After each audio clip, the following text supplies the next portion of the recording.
بسم اللہ الرحمن الرحیم الحمدللہ وحدہ والصلاة والسلام علی من لا نبی بعدہ۔ سامعین محترم، چند ایک مسائل سماعت فرمائیے۔ بیمار کی عیادت کیا کریں۔ نبی علیہ الصلاۃ والتسلیم کی حدیث ہے کہ جو مسلمان بیمار کی عیادت کرتا ہے صبح کے وقت تو شام تک 70,000 فرشتے اس کے لیے دعائے بخشش کرتے رہتے ہیں، اور جو شام کو کرتا ہے تو صبح تک 70,000 فرشتے اس کے لیے دعائے بخشش کرتے رہتے ہیں۔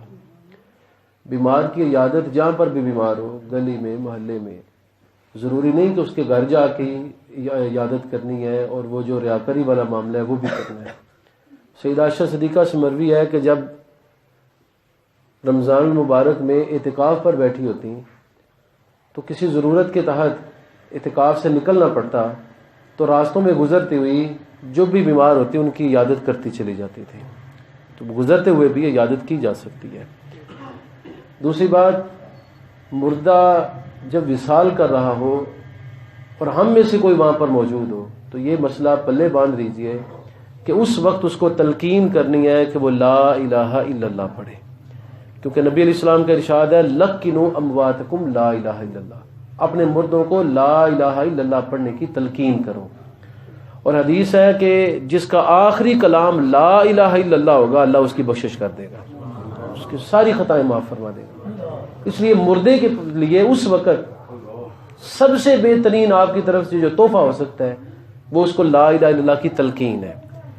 ہمارے یہاں اس وقت کہا جاتا ہے پانی پکڑیں، اس کو سیدھا کریں، سانس نہیں آ رہی، باقی کاموں میں مشغول ہو جاتے ہیں، وہ بھی کریں، لیکن اس کے ساتھ ساتھ وہاں پر لا الہ الا اللہ پڑھیں۔ ہو سکتا ہے کہ آپ کے پڑھنے سے اس کو ترغیب ہو اور اس کا آخری کلام بھی لا الہ الا اللہ ہو جائے، جس کی وجہ سے اس کی آخرت سنور جائے۔ مردوں کی تدفین میں جلدی کیا کریں۔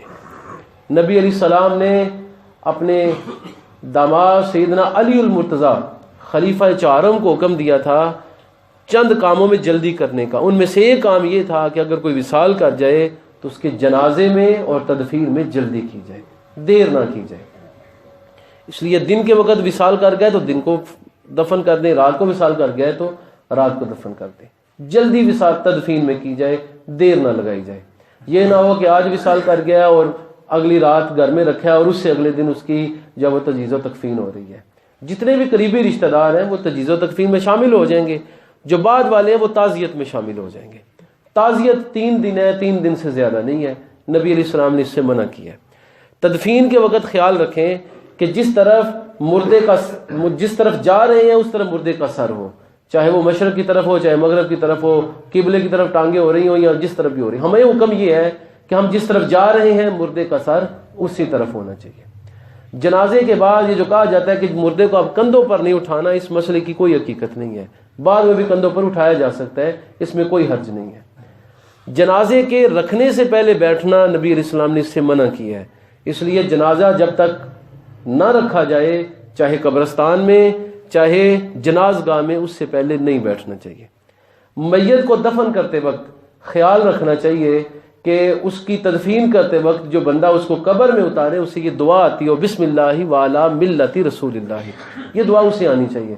ہمارے یہاں اس وقت کہا جاتا ہے جی اس کو سلیٹ کو یوں رکھو اور اس کو یوں رکھو اور کفن کو یوں کرو، اور دعا تقریباً کوئی بندہ بھی نہیں پڑھتا، توجہ نہیں ہوتی۔ تو مہربانی کریں، شفقت کریں، یہ دعا یاد کر لیں، کوئی لمبی چوڑی دعا نہیں ہے، بسم اللہ وعلی ملت رسول اللہ۔ چہرے کو قبلے کی طرف کیا کریں مردے کو۔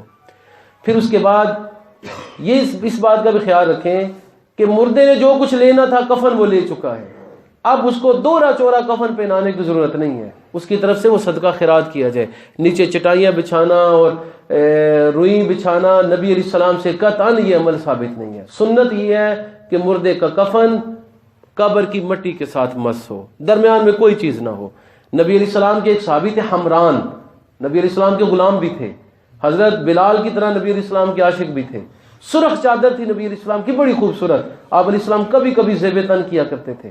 نبی علیہ السلام کی جب تدفین ہونے لگی تو حمران نے نیچے بچھا دی، تو صحابہ نے جب دیکھا کہ ہے یہ عاشق لیکن مسئلے کا نہیں پتا تھا تو صحابہ خاموش نہیں رہے۔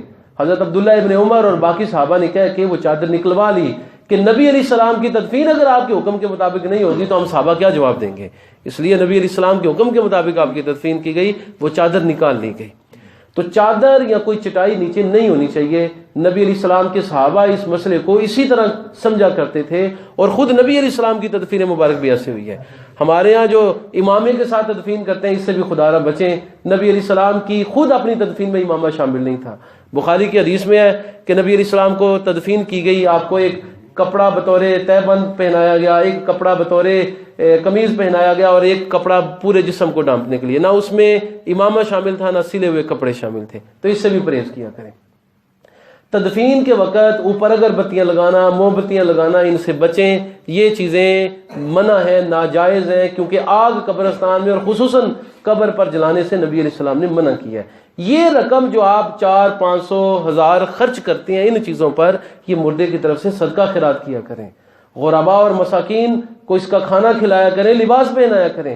اس کا اجر انشاءاللہ مردے کو ملے گا، اور یہ ہم جو اعمال کرتے ہیں ان کا کوئی فائدہ مردے کو نہیں ہوگا۔ بلکہ ہماری اسلاف تو کہا کرتے تھے جو کپڑے ہم نے چادریں پہنی ہوئی ہیں انہیں بھی ہمیں تدفین کر دی جائے، نیا لباس جو ہے وہ کسی غریب کو دے دیا جائے، کیونکہ نئے لباس تو زندوں کے لیے ہوتے ہیں، مردوں کے لیے تو پرانا بھی چل جاتا ہے۔ سیدنا ابو بکر صدیق رضی اللہ تعالیٰ عنہ نے یہ وصیت کی تھی اپنے گھر والوں کو کہ یہ جو میں نے 2 چادریں لی ہوئی ہیں، ایک تہبند کے طور پہ باندھی ہے اور دوسری میں نے قمیض کے طور پہ اوڑھی ہوئی ہے، قمیض نہیں بنوائی تھی، چادر ہی اوڑھی ہوئی تھی، فرمایا اسی میں مجھے کفن دے دینا۔